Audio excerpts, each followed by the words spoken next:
conferencistas, este primer encuentro sobre la democratización de la justicia de Abuelas de Plaza de Mayo, Mar del Plata, ha sido declarado de interés por el Honorable Consejo Deliberante del Partido de General Pueyrredón. En nombre de los organizadores agradecemos ese reconocimiento.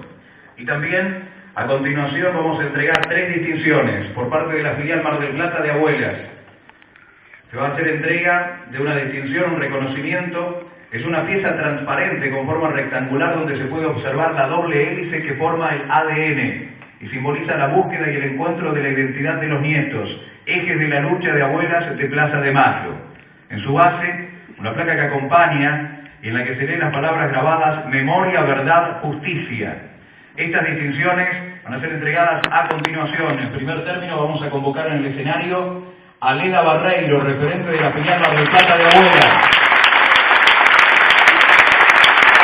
Le vamos a pedir al doctor Rosansky, por favor, que ocupen aquí el centro del escenario. Leda, por favor.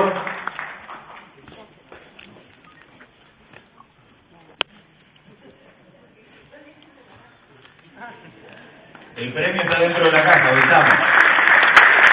Leda Barreiro entrega al señor presidente del Tribunal Oral Federal número 1 de La Plata, doctor Carlos Rosansky, esta distinción. Muchísimas gracias. Vamos a convocar a continuación al señor presidente del Honorable Consejo Deliberante del Partido de General Pueyrredón, el doctor Ariel Ciano. Ariel Ciano va a hacer entrega de esta distinción a la señora presidenta de la Asociación Abuelas de Plaza de Mayo, Estela Barnes de Carlotto.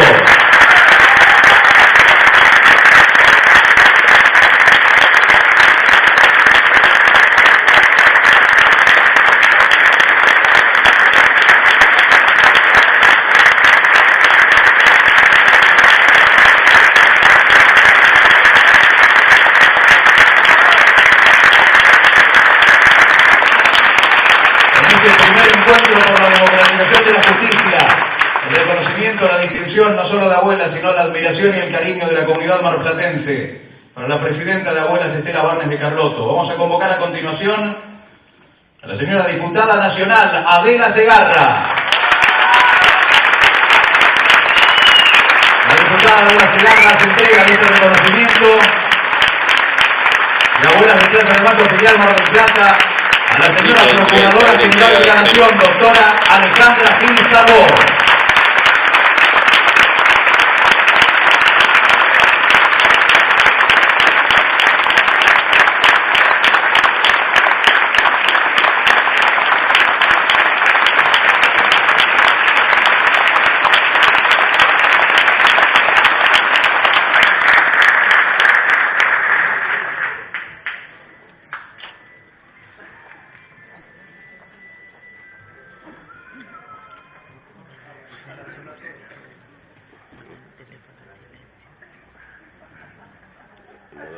La lucha de Abuelas es permanente, siempre la consigna.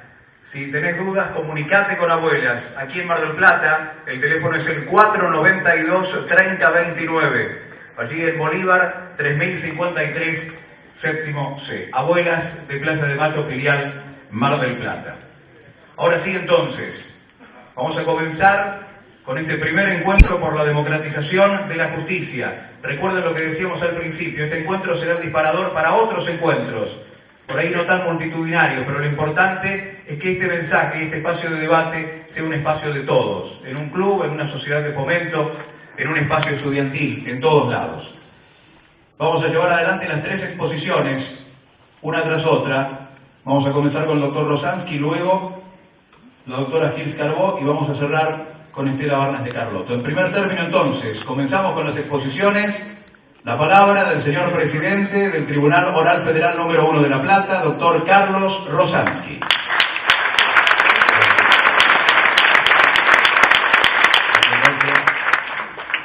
Gracias por la invitación, gracias por los regalos preciosos y por compartir una mesa de luz.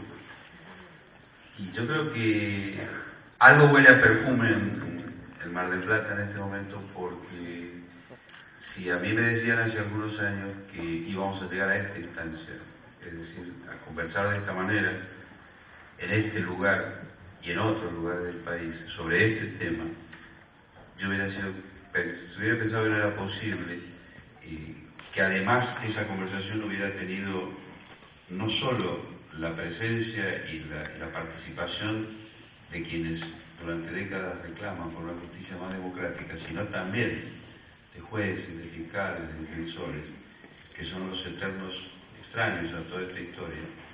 Hubiera también pensado que era imposible. Hoy viendo, extrañables amigos como el doctor Mario Cortés, el doctor Daniel Ardes, o sea, jueces y fiscales y otros que no menciono, pero que realmente dan esperanza porque hacen pensar que no estamos ante una cosa aislada de alguna procuradora o algún juez que se le ocurra que podemos realmente avanzar hacia una justicia más democrática, sino que hay una sociedad que piensa eso. Por lo menos la mayor parte de la sociedad. La totalidad es imposible porque somos humanos. Y justamente yo me acordaba que Sigmund Freud, además fue un espacio interdisciplinario, podemos citar a todos. Y aparte justicia legítima está abierta a todas las disciplinas. Pero Sigmund Freud decía, en un trabajo que era el malestar en la cultura, que una de los tres factores de angustia más fuertes del ser humano es la que le produce la dificultad para regular las relaciones entre los demás seres humanos, que es un poco la historia de las instituciones, o sea, la dificultad para generar instituciones que además sirvan para que esas relaciones entre los seres humanos sean las adecuadas. Esa angustia, yo comienzo con eso y quiero hacer un recorrido muy rápido, porque si no tendría que interponer una cautelar para que me dé más tiempo. Pero por favor, basta de cautelares. Tratando de ser sintético, yo quiero hacer un repaso muy breve sobre el pasado, el presente y el futuro, porque está todo vinculado a los proyectos que están en marcha y sobre todo al antecedente de estos proyectos, que es el antecedente histórico en la República Argentina de cómo llegamos a esto y por qué la necesidad de este momento. En el pasado nosotros sabemos, ya hoy es una verdad jurídica, o sea que yo lo puedo decir y no me van a poder recusar por decirlo, que acá hubo en la década del 70 un proyecto económico en la región. Ese proyecto económico sabía quienes lo elaboraron que iba a haber gente que no iba a estar de acuerdo y también decidieron que a esa gente que no estuviera de acuerdo la iban a eliminar, de la forma que fuera. Ese es el origen del terrorismo de Estado en la región. Cuando se instala, yo no voy a desarrollar porque ya conocemos mucho sobre eso, afortunadamente se sigue conociendo, pero sí dejo planteado que esa etapa del terrorismo de Estado que se instaló en la región y especialmente en nuestro país dejó una impronta cultural que es tal vez lo que hasta ahora no hemos tenido tiempo de trabajar adecuadamente, que es esa huella que dejó en nuestra cultura, pues nos atravesó a todos, nos atravesó transversalmente y dejó marcas muy fuertes que todavía estamos padeciendo, que estamos tratando de elaborar. Y uno de los sectores que no podía quedar fuera de esa marca fue la justicia, por varias razones. En primer lugar, porque forman parte de la sociedad, aunque muchos crean que están por encima de la sociedad, pero en realidad no es así. Están bien dentro de la sociedad. Y en aquella época, y hoy también está comprobado, hubo una parte de gente de la justicia que no estaba de acuerdo con lo que estaba pasando, que resistió. Hubo jueces torturados, esto no se difundió mucho, pero hubo jueces torturados, de La Plata, por ejemplo, y gente que sufrió mucho por mantener sus convicciones democráticas dentro de la justicia. Y también hubo gente que estuvo de acuerdo con todo ese proceso dentro de la justicia, que acompañó ese proceso, que lo convalidó y que fue cómplice de ese proceso. Y por eso había jueces que rechazaban cientos de habeas corpus presentados por familiares de personas desaparecidas en ese momento. Y no solo los rechazaban, sino que los rechazaban con costas. Esto es algo que a mí siempre me impactó muy fuertemente. Me parece una de las acciones más miserables que puede cometerse en una época como esa, que es decirle a un familiar y además tiene que pagar, porque en realidad no importaba el monto, era el mensaje. Se le estaba diciendo, tenga cuidado con lo que está haciendo, nosotros desde la justicia no aceptamos lo que está haciendo y además la castigamos por lo que está haciendo. Y esto es una verdad vergonzosa, histórica, y que forma parte, porque es muy difícil que nosotros trabajemos para democratizar la justicia si no partimos de la base que esas cosas existieron y terminamos idealizando a toda una justicia que en gran parte, no quiero hacer proporciones, pero que en parte fue cómplice, con la misma justicia que convalidó el primer golpe de Estado de 1930. Yo nací el mismo día, así que lo tengo muy presente, yo nací el 6 de septiembre, así que eso me costó poco aprenderlo, ¿no? El primer golpe de Estado en la Argentina. No nací en 1930. No, nací un poco después, pero en realidad fue el 6 de septiembre, así que la fecha coincide. Esa huella que el terrorismo de Estado deja en la justicia en aquella época y hasta hoy, se nota. Esto con el doctor Portero lo hemos charlado mucho porque tiene que ver con la dificultad de aplicar adecuadamente el modelo actual de derechos humanos, que es el que viene de la Constitución y el que viene de las convenciones sobre derechos humanos.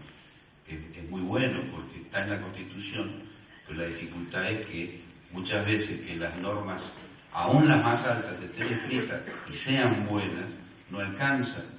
Esa norma tiene que ser bajada y tiene que ser, sobre todo, percibidas como vigentes por cada ciudadano, si no son solamente papel. Y para que eso pueda bajar, tiene que haber un intermediario que es el juez y es el fiscal, que es el que tiene que hacerse carne de esa legislación, que es brillante. En los países, Argentina ha firmado todas las convenciones que se pusieron delante, y muchas de ellas las está poniendo en práctica, pero también hay dificultad para bajarlas.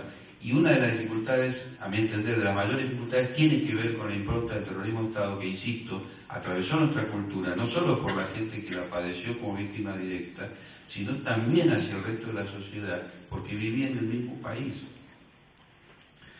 Ese atravesamiento tuvo que ver, por ejemplo, con que quienes tuvimos luego, hoy, que iniciar la etapa, yo ahora cuando me refiero a aquella, bueno, ya en aquella época, para adelantar un poco la idea, la secuencia en democracia, y después vuelvo al desafío que significó, la secuencia en democracia la recuerdo rápidamente. Volvemos a la democracia, tuvimos el juicio de las juntas, que fue maravilloso. O sea, yo lo viví, lo recuerdo, participé porque yo lo comentaba en televisión, en esa época no había cable en televisión pública, y o sea que fui partícipe de lo que estaba pasando, y lo viví como una cosa extraordinaria, poder juzgar a los comandantes en aquel momento. Y luego vinieron leyes que dijeron acá, terminó esa primavera, o sea, olvídense de lo que estaban pensando porque Argentina no va a ir hacia el juzgamiento de todos los responsables del terrorismo de Estado, leyes vergonzosas. Un legislador en aquella época, hay mucha gente que no se va a acordar o gente que se va a acordar, pero un legislador en esa época, y acá tenemos legisladores presentes, un legislador dijo: la voté con asco. O ahí se ve el punto final. Y yo me acuerdo que en ese momento yo escribí un artículo que se publicó que se llamó "Las leyes no se votan con asco". Porque me impresionó, en aquel momento me impresionó que un diputado de la Nación tuviera la desvergüenza de decir públicamente que le provocaba asco, pero que la votaba igual. El doctor Sorani, pues, vamos a decirlo. No, está bien, lo que pasa es que la intención no era, no apuntaba hacia dar nombres, no porque no quiera dar nombres, porque evidentemente no es difícil identificar personas. Yo lo que estoy cuestionando es simplemente la expresión de una sensación, y yo creo, y es mi posición personal, si yo tengo esa sensación, sea cuando dicto una sentencia o cuando como legislador tengo que dictar una ley, no lo hago. No me voy a mi casa con la sensación de asco, porque la sensación de asco lo que está diciendo es que no está bien lo que estoy haciendo. De hecho, estaba tan mal que nos costó 25 años de impunidad. Y 25 años de impunidad en la cultura del pueblo es muchísimo, porque eso es un retraso en el descubrimiento ya no solo de la verdad, que es una etapa de todo este proceso, antes se mencionó, es un retraso de niveles mucho más profundos. Y fíjense por qué. Tuvimos 25 años que nos condicionaron como jueces. Por ejemplo, en el caso de delito de deshumanidad, porque cuando nos tocó hacerlos, y yo tuve la responsabilidad de hacer el primer juicio, que no fue en 1976 en realidad, que se mencionó el juicio Chicolás, sino que fue en 1976, acto fallido. Ojalá en 1976 no hubiera hecho falta hacer después estos juicios, pero el juicio no fue en realidad en el 2006, sino que fue en el 2004, cuando se hizo el primer juicio a Chicolás y Vergés por la apropiación de una criatura. Y en aquel momento, insisto, a mí me tocó hacer ese juicio y yo me di cuenta de que no estábamos preparados para eso. Porque a mí no me habían enseñado en la facultad eso. Porque en la facultad se enseña en general, ahora no, ahora está cambiando, ahora hay otros docentes, otros decanos, otros alumnos. Pero en la facultad se enseña mucha teoría de cómo deberían ser las cosas. Y no se enseña cómo son las cosas muchas veces. Y en la facultad de Derecho, a nosotros nos enseñaron la teoría tradicional de hacer juicios un año después, 2, 3 de hecho, no 35. Y nosotros nos encontrábamos que teníamos que sentarnos a jugar hechos 35 años atrás sucedido, con una falta completa de infraestructura, etc. Y además con un sabotaje permanente de todos aquellos sectores que no quieren que estos juicios se hagan. Y en los juicios comunes, porque esto pasa con los delitos de lesa humanidad, que significó, insisto, un desafío que cada uno de nosotros lo fue llevando adelante como pudo, porque al no haber sido preparados teníamos que, incluso los propios códigos, porque ustedes les doy un ejemplo que es muy ilustrativo, el Código de Procedimiento Penal, desde siempre, establece que los testigos tienen que estar en la sala de al lado, de la sala de audiencias, aislados, incomunicados entre sí, antes de declarar.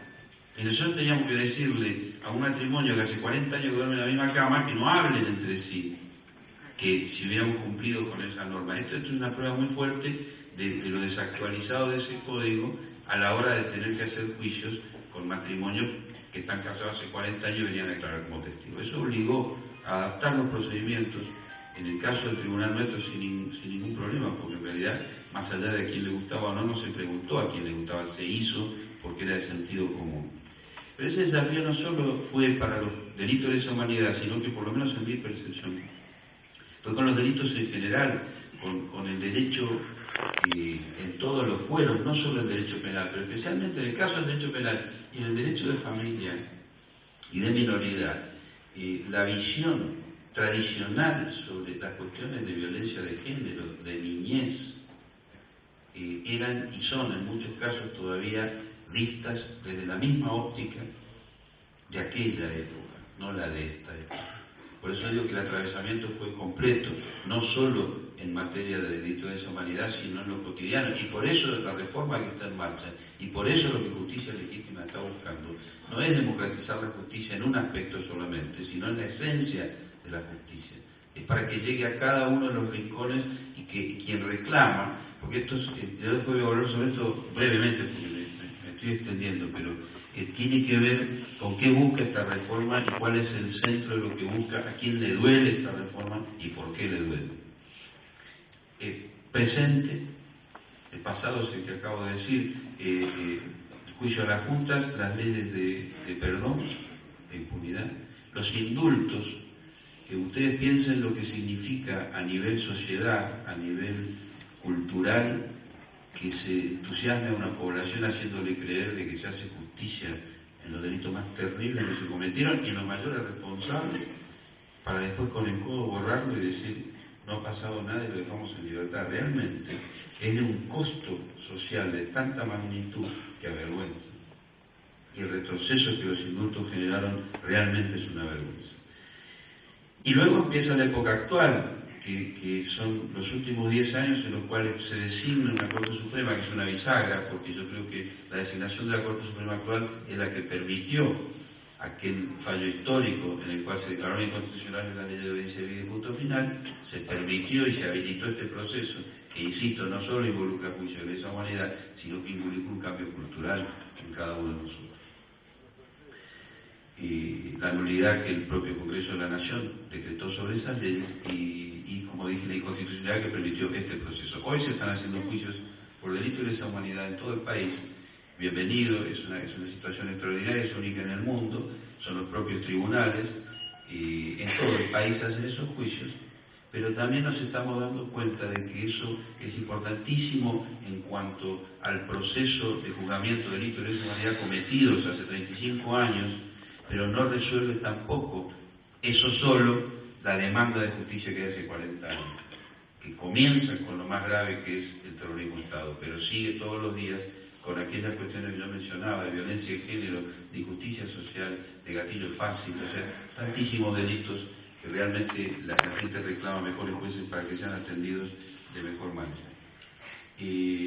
La justicia de aquella época, en la época de la dictadura, tuvo el rol que yo dije, fue cómplice, en muchos casos, en otros no, acompañó esos golpes de Estado y fue básicamente conservadora.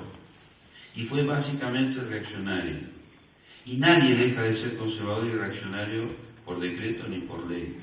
Es un proceso cultural, es una transformación en primer lugar, yo creo casi imposible, en experiencia personal, yo tuve 23 años como juez de cámara y tuve que hacer más de 4.000 juicios, o sea, estoy diciendo, pude estar frente a delitos muy graves y al lado de jueces. Yo creo que eso es un poco también una riqueza enorme, porque estuve al lado de jueces buenos y jueces malos, pero en esa mezcla yo tengo la visión de quien está de este lado, porque estuve 10 años ejerciendo la profesión primero afuera, y padeciendo lo que era reclamar y escribir, y que nadie lea lo que uno escribe o reclama. Y después, por circunstancias de la vida, en este caso porque leí en un aviso del diario Río Negro, en Bariloche, un edicto que llamaba a concurso para juez de cámara, y por ese aviso del diario terminé siendo juez. Jamás se me hubiera ocurrido a mí entrar en la justicia porque me sentía muy mal con la justicia. Pero entré igual, y cuando viví todos estos años y me fui dando cuenta que la visión que tenía desde afuera se corroboraba con la de adentro, en cuanto a una justicia conservadora y básicamente reaccionaria, que era prácticamente imposible, y esto es lo que quiero dejar planteado, aquella persona que tiene una formación en estructura conservadora y reaccionaria sobre temas esenciales, no va a cambiar. Hay que cambiar el juez. No nos vamos a poder cambiar.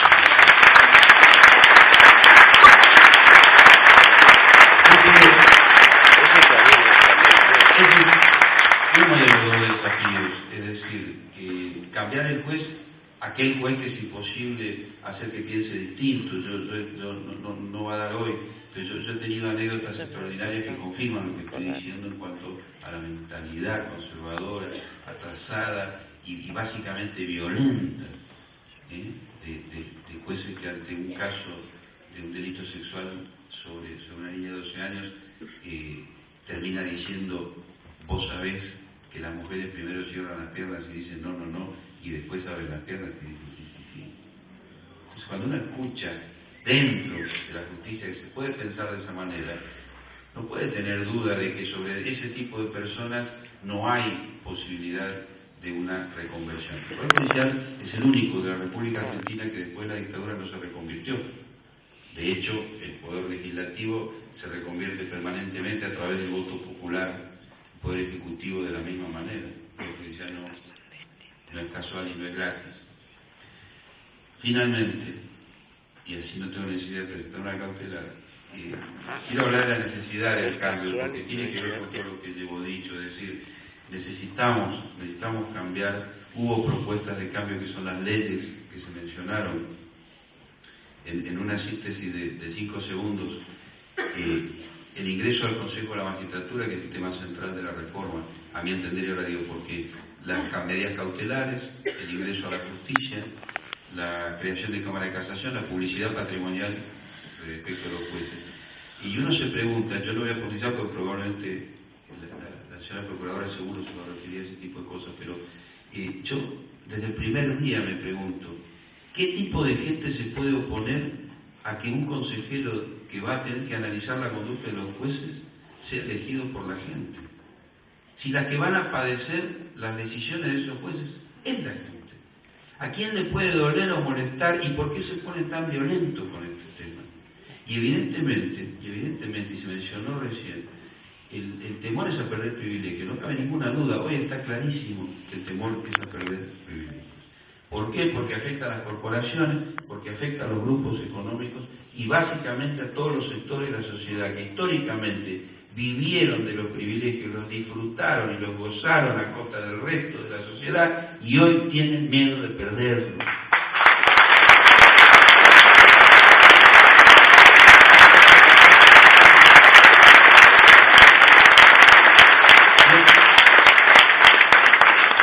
Quiero dar dos ejemplos nada más de las reacciones muy agresivas, o uno, para no ocupar más tiempo, pero una, hoy hay un artículo muy interesante en el diario Tiempo Argentino, que escribe un gremialista judicial, que se llama Demetrio Iramaín, lo leí en internet. Y hay que leerlo, porque él hace mención, y yo lo tenía anotado, no sabía que él iba a escribir ese artículo, pero hace mención a los últimos paros que se hicieron en la justicia como parte de este proceso reaccionario para evitar el progreso de estas leyes, y él lo explica claramente que es un lockout patronal. Es la primera vez en la historia de la justicia que los propios jueces animan a los empleados a que no vayan a trabajar. Esto es una vergüenza. Eso no puede pasar. Esto es lo que reafirma la necesidad de cambio. Cuando se juntan jueces con empleados para que se produzca un paro, preocupémonos mucho por lo que está pasando.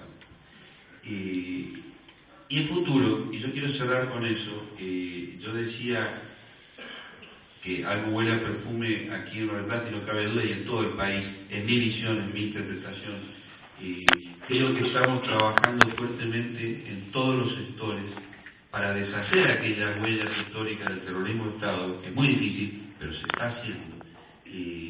Esos cambios son los únicos que nos pueden llevar al proceso que se mencionó antes, que es el proceso de verdad. Se hicieron los juicios por la verdad y no alcanzaban, porque la verdad es muy importante, pero no alcanza, porque es estática, y eso hizo nacer la necesidad de los juicios, que son dinámicos, y eso trajo la reparación que trae cualquier juicio bien hecho, y finalmente todo eso tiene que ser trabajado al cultivar la memoria, que es lo que está pasando.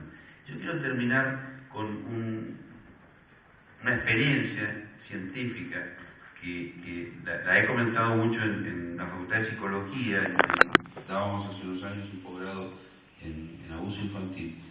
Y yo siempre planteaba, como soy un fundamentalista de la necesidad de cambio, ¿no? O sea, yo creo que hay que estar, el cambio para que sea tal tiene que ser sostenido todos los días, porque si no al día siguiente ya como que medio nos dormimos un poco, pero hay una experiencia que yo quiero compartir para terminar sobre este tema del cambio y de la posibilidad o no de cambio, que es una experiencia científica en una habitación donde hay 5 monitos, hay científicos del otro lado de la pared con un agujero en la pared, ponen una manguera y una escalera en el medio de la habitación. En la parte de arriba de la escalera, banana, un cacho de banana, y los 5 monitos. Cuando un monito sube a buscar la banana, lo cual es lógico, le tiran agua helada a los otros 4. Entonces esos 4 lo bajan a patadas al monito que quiere agarrar la banana para no recibir el agua helada. Entonces sacan a uno de los monitos y lo reemplazan por otro que no conoce la experiencia del agua helada. Lo primero que hace es subir la escalera y lo mueren a palo. Y él no sabe por qué, porque no vivió la experiencia del agua helada. Sacan el segundo monito y lo ponen ahí adentro. Ese hace lo mismo y sube.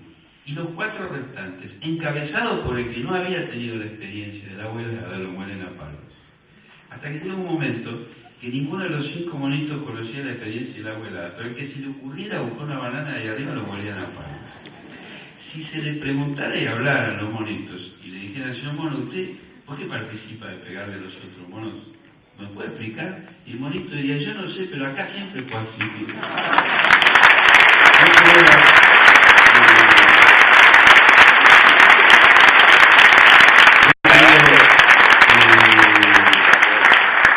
El cambio es absolutamente necesario, es absolutamente posible, y todos los que estamos aquí estamos garantizando que ese cambio se va a llevar adelante sin ninguna duda. Muchísimas gracias.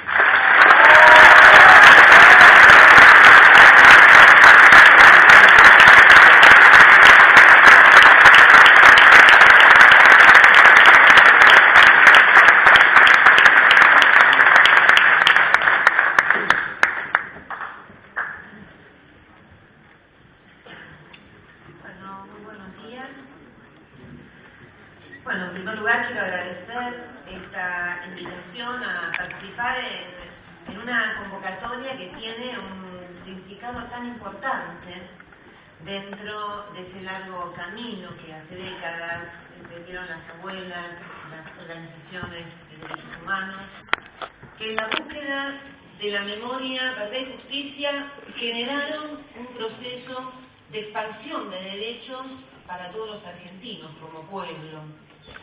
Y hoy abren un nuevo ciclo de debate público y abierto sobre la democratización de la justicia. Alguien me había sugerido que hablara del impacto que tendrían estas reformas judiciales sobre las causas por crímenes de lesa humanidad. La verdad es que yo, como observadora del fenómeno judicial, como observadora desde adentro, porque hace 18 años que soy fiscal, yo sigo diciendo que soy fiscal, cuando me dicen procuradora no me convence tanto.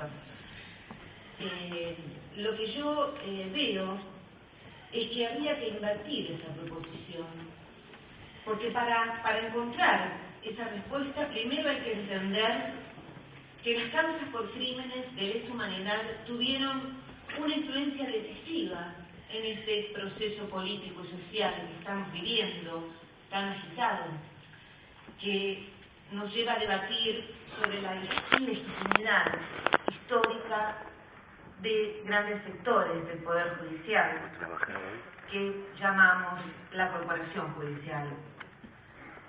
Como observadora, yo veo que esas causas fueron la piedra angular de un cambio radical que estamos viviendo, porque las reformas legales podrían o no ser declaradas inconstitucionales, y algo así señaló el doctor Rosansky, porque lo que hay es un cambio cultural, un cambio social.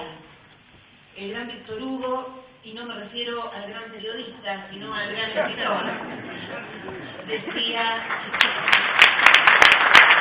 no se puede detener una idea cuando su tiempo ha llegado. Y este es el tiempo de la democratización de la justicia después de 30 años de democracia. ¿Por qué las causas por violaciones de derechos humanos tuvieron esa influencia decisiva? Por un lado, porque el avance de esos procesos fue lo que más reveló la complicidad estructural de magistrados, fiscales y defensores con las autoridades civiles y militares que dirigieron el terrorismo de Estado. Las abuelas fueron y siguen siendo en gran medida víctimas de una justicia oscura, burocrática, cómplice, donde había magistrados que tenían intervención, que tuvieron intervención directa en maniobras de apropiación, y otros que mostraron y muestran desidia a la hora de poner trabas razonables a la realización de los testajes genéticos o al avance de los juicios, y sobre todo al juzgamiento de los magistrados y funcionarios judiciales implicados en esos hechos. A través de estos juicios se echó luz al fenómeno corporativo judicial, a esa matriz burocrática organizada para legitimar procesos antidemocráticos. Y no me refiero solo a dictaduras, sino a lo que le damos hoy, una justicia articulada sobre el predominio de las formas sobre la sustancia. Y la sustancia son los valores de la justicia y los intereses de la comunidad que permanecen esmerilados frente a una justicia más concentrada en defender sus propios privilegios que en dar un servicio a la gente. Otro aspecto muy importante de esos juicios fue que recuperaron nuestro lenguaje. Porque hay que tener cuidado con el lenguaje orwelliano del que nos hablaba George Orwell en su célebre obra 1984, que se refería a una antiutopía donde el Estado ejercía un férreo control social. Y uno de los elementos principales de ese control se hacía a través de la manipulación del lenguaje. Y para manipularlo se cambiaba el significado de las palabras o se reducían de manera que las personas no hicieran tantas asociaciones que estimularan su pensamiento. Entonces decían blanco y no blanco para decir negro, o medio blanco para gris.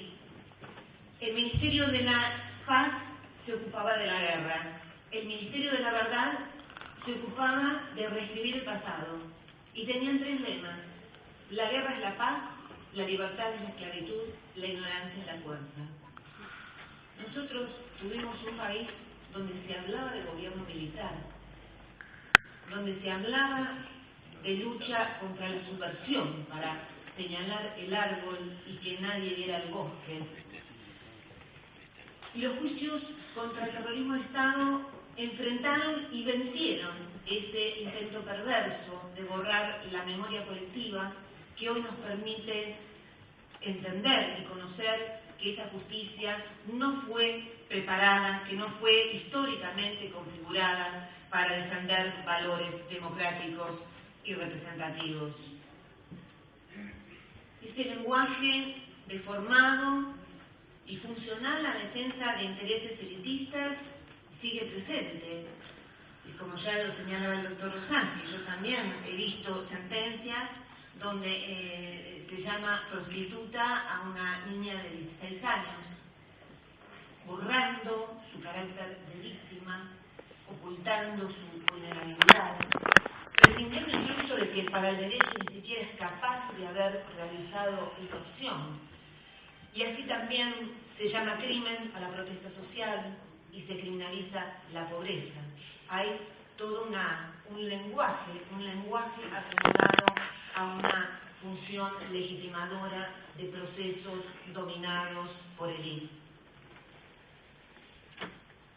En esta línea de ideas es que en el Ministerio Público Fiscal creamos la PROCUBIN, la Procuraduría de Violencia Institucional, porque un Estado de Derecho exige que el Estado no sea violento, y esa violencia institucional era funcional a un Estado autoritario, y por eso, después de 30 años de democracia, debe desaparecer, donde no había garantías ni había derechos humanos.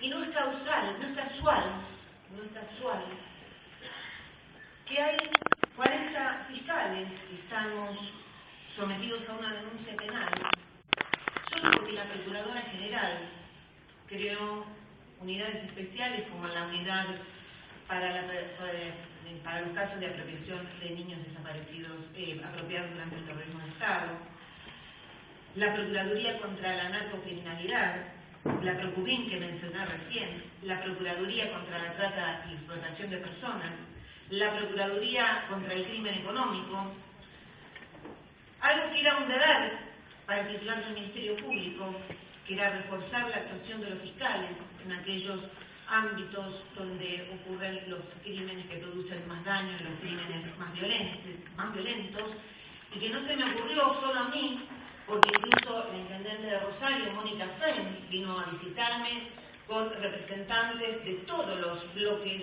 partidarios de Rosario, de concejales, del PRO, el radicalismo, el socialismo, el Frente para la Victoria, para pedirme que reforzara la actuación de los fiscales en Rosario, donde había una sociedad aterrorizada, y así lo hice creando la PROCUNAR, la Procuraduría del Narcotráfico, designando fiscales subrogantes y fiscales ad hoc, que son los que trabajaron para que hoy, el día de ayer, sea confirmada el procesamiento del jefe de policía de esa localidad por sus presuntos vínculos con el narcotráfico.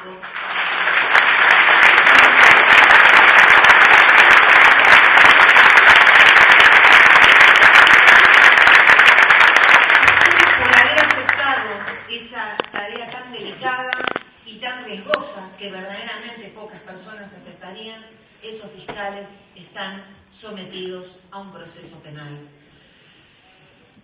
A quien se beneficia con estas denuncias es al crimen organizado, porque detrás de estas procuradurías justamente estaba la idea de crear cuerpos especiales con sus propios investigadores, con sus bases de datos que permitieran tener un conocimiento sobre el mapa del narcotráfico, de la corrupción policial, de la trata de personas, del crimen económico que tanto daño hace a las bases del desarrollo, O sea que a quien perjudican esas denuncias es a la sociedad que queda inerme frente a estos crímenes tan graves. La fiscal que está investigando el brutal crimen de Ángeles en este momento es una fiscal subrogante. ¿Qué debería hacer la procuradora entonces, según estos senadores que no solo me han denunciado penalmente, sino ahora me piden el juicio político? ¿Debía dejar el puesto vacante?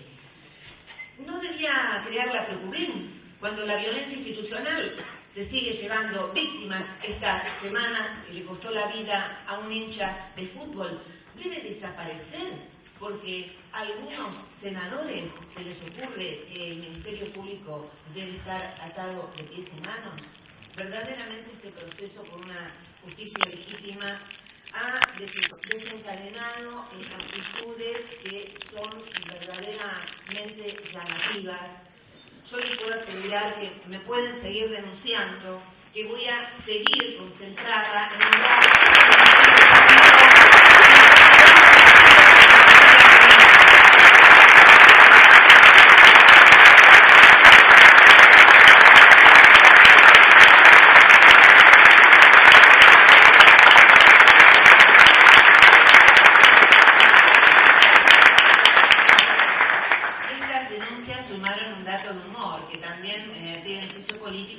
realizar giras por las provincias para promover la reforma judicial. Así que ustedes que me han invitado son los partícipes de esta actividad que estamos realizando.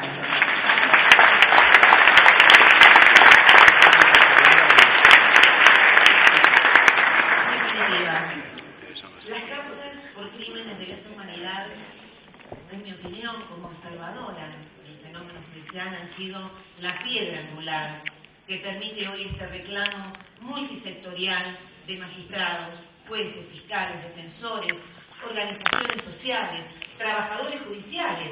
El sábado tengo que estar en la Biblioteca Nacional, que me han invitado los trabajadores judiciales, ciudadanos que generan este debate público por un cambio de paradigma.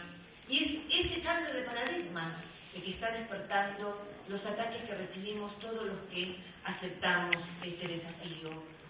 Hay un discurso falaz que se está esparciendo, el que dice que está en juego la independencia judicial. No hagan nada, que nada cambie, que la independencia judicial está en riesgo. No hay ese peligro. Lo que sucede es que le estamos sacando la sábana al fantasma y estamos empezando a ver sus verdaderos rostros y sus verdaderos nombres y apellidos. Nosotros lo que queremos son más magistrados, funcionarios y trabajadores judiciales comprometidos, verdaderamente comprometidos con el Estado de Derecho y con la defensa de los derechos humanos.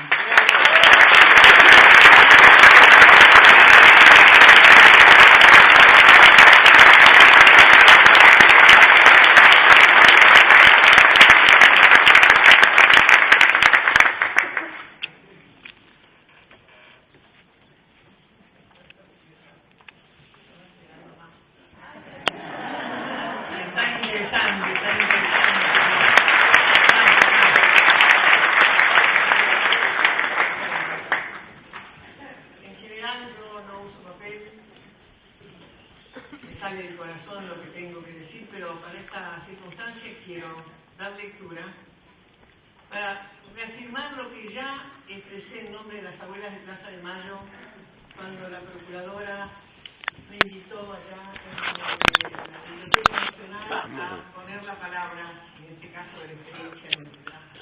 Así que voy a leerlo y después capaz que me quedo con cosas para decir, pero lo más importante es reafirmar el compromiso que tenemos las abuelas con esta etapa histórica. Pero no da para hablar. Al cambio de la justicia.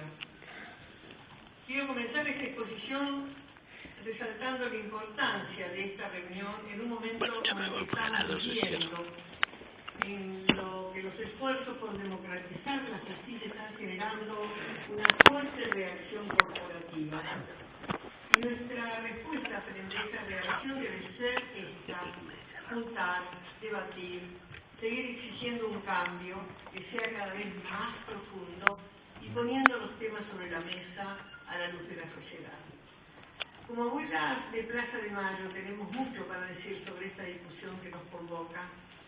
Hace más de 3 décadas la dictadura nos arrebató a nuestros hijos y nietos, y desde entonces nos buscamos incansablemente, siempre por los medios institucionales. El Poder Judicial fue una herramienta ineludible en esta tarea. Algunos jueces fiscales se empecinaron en obstaculizar nuestra búsqueda, y otros recibimos solidaridad y comprensión, y los vimos cumplir cabalmente con sus obligaciones como funcionarios públicos. Sin embargo, más allá de las personas particulares, sufrimos mucho los vicios y defectos estructurales del Poder Judicial. De allí entonces obtuvimos una experiencia y aprendizaje que queremos compartir con ustedes. Una de las primeras cosas que aprendimos fue que no veríamos las caras de los jueces ni ellos las nuestras. No sabríamos de ellos más que sus nombres y no podríamos transmitir directamente nuestro dolor o pensamiento. Debíamos comunicarnos a través de abogados o papeles. Esto de cierta medida ha cambiado, pero ese cambio debe profundizarse. Reclamamos que el Poder Judicial sea visible para la sociedad en todo sentido, que los temas que interesan a todos se resuelvan en audiencias públicas, que las víctimas no deban exponer cientos de veces su dolor ante empleados judiciales que toman nota mecánicamente, sino siempre de cara a los jueces y la sociedad. Que los jueces comuniquen los fundamentos de sus decisiones de una forma clara y sencilla. También aprendimos en carne propia que debíamos comprender los tiempos de la justicia. Esos tiempos para nosotros a veces significaron años, incluso décadas, tratando de que alguna abuela recupere a su nieto, porque siempre aparecía una nueva apelación o amparo que frenaba un reencuentro. Hoy vemos cómo, con esos mismos mecanismos, se frena la aplicación de varias leyes claves para la democracia. Reclamamos un sistema judicial rápido. Una justicia lenta no es justicia. No queremos seguir escuchando sobre los tiempos. Queremos otro tiempo para la justicia. Con la reapertura de las causas por los crímenes de la dictadura, también aprendimos que a la hora de distribuir recursos, tanto humanos como materiales, rige una gran discrecionalidad y hay graves fallas de planificación. Y si bien nunca faltó personal para atender estas causas, vemos que aún no hay suficientes salas de audiencias en condiciones para desarrollar estos juicios. Y esto no es un tema que atañe solo al juzgamiento de los crímenes de la dictadura, sino que cualquier juicio con más de una condena de acusados, de una decena de acusados y cientos de víctimas, tiene las mismas dificultades. Por supuesto, desarrollar estas salas de audiencias e impulsar algunos cambios cuesta dinero. Nos preguntamos cuánto ayudaría a financiarlo si los jueces empiecen a pagar el impuesto a las ganancias.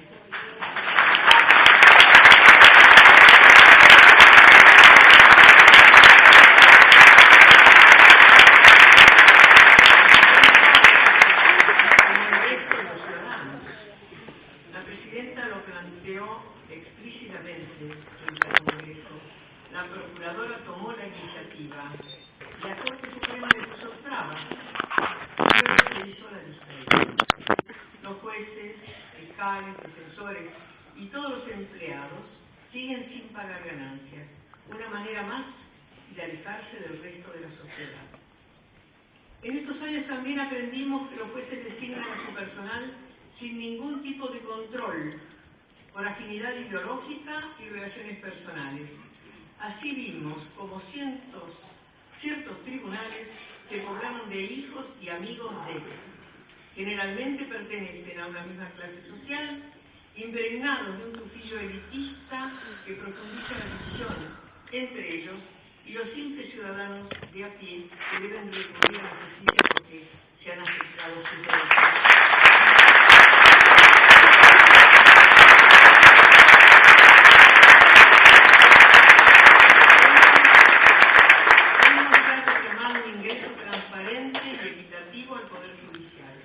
Donde el compromiso con los derechos humanos sea una condición excluyente. Celebramos por eso la ley recientemente aprobada que tiende a garantizarlo. No nos olvidamos que todavía quedan jueces que fueron designados por la dictadura o juraron por su estatuto. No impulsamos ninguna caza de brujas y sabemos que aún en aquellos tiempos hubo algunos pocos que intentaron resistir y sufrieron personalmente las persecuciones. Sin embargo, los que fueron cómplices de los crímenes deben ser juzgados. A 9 años de reabierto los juicios por crímenes de lesa humanidad, solo hay un ex-juez condenado. Y quienes brindaron apoyo político e ideológico deben ser inmediatamente apartados de sus cargos. Párrafo aparte merece la situación de Otillo Romano, destituido por el Consejo de la Magistratura, acusado de haber sido cómplice de un centenar de crímenes de lesa humanidad, continúa prófugo en Chile. Nunca escuchamos a la Asociación de Magistrados pronunciarse sobre este tema, apañando con su silencio esta conducta cobarde e ilegal. Estas cuestiones no pueden estar ausentes en este debate que tiene que continuar porque son inherentes a la legitimidad de la justicia. La administración de justicia solo será legítima en la medida que se esfuerce por garantizar la plena vigencia de los derechos humanos. La justicia de la dictadura, que rechazaba sistemáticamente los pedidos de habeas corpus y en muchos casos convalidaba las torturas, era sin duda una justicia ilegítima. Pero también se torna ilegítima una justicia débil ante los poderosos, que se olvida de los más vulnerables y que solo se acuerda de ellos para encarcelarlos. Finalmente, no puedo dejar de mencionar otro síntoma de estos tiempos de cambio que estamos viviendo: los ataques sistemáticos a la Procuradora General de la Nación, quien se animó a encarar el cambio que le demandaba su responsabilidad, que aceptó rápidamente al asumir nuestro pedido de armar una unidad que nos ayude a buscar a nuestros nietos frente a la pasividad general de los fiscales, pedido que lleva muchos años sin respuesta. Su compromiso, así como el que asumió contra la criminalidad económica, la violencia institucional, el narcotráfico, la trata de personas y los delitos de género, generaron de nuevo la reacción corporativa de una denuncia penal hecha por un senador. Esta presión judicial sin sustento alguno no hace más que tratar de mermar su independencia y pone en evidencia que estamos jugando una pelea entre dos formas de la justicia: una que mira al pueblo y busca la igualdad, y otra que le da la espalda, se esconde y busca mantener relaciones de poder asimétricas, donde los grandes crímenes quedan impunes y solo los pobres pueblan las cárceles.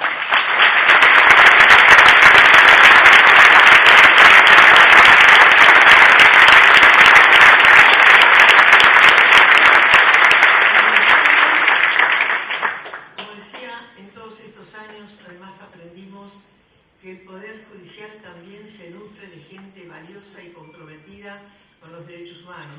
Tenemos acá a mi izquierda un ejemplo.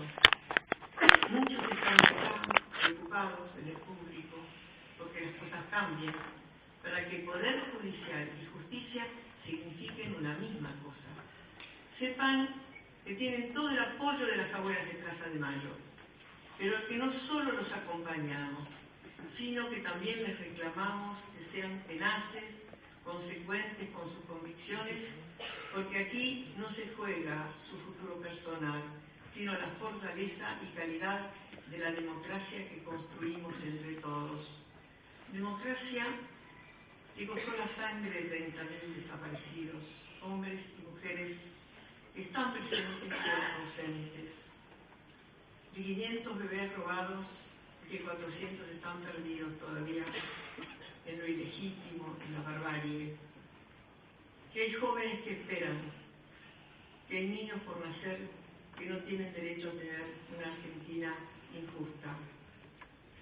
Uniendo las manos, en un momento histórico, 30 años de democracia, el más largo periodo de historia. Yo nací en el 30, sufrí todas las dictaduras, pero aprendí por mis hijos y por sus compañeros, que si nos juntamos las manos vamos a dejar el país en riesgo, que si las juntamos, la palabra que es clave en esta historia de la justicia va a ser una realidad. Nunca más.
Sin palabras.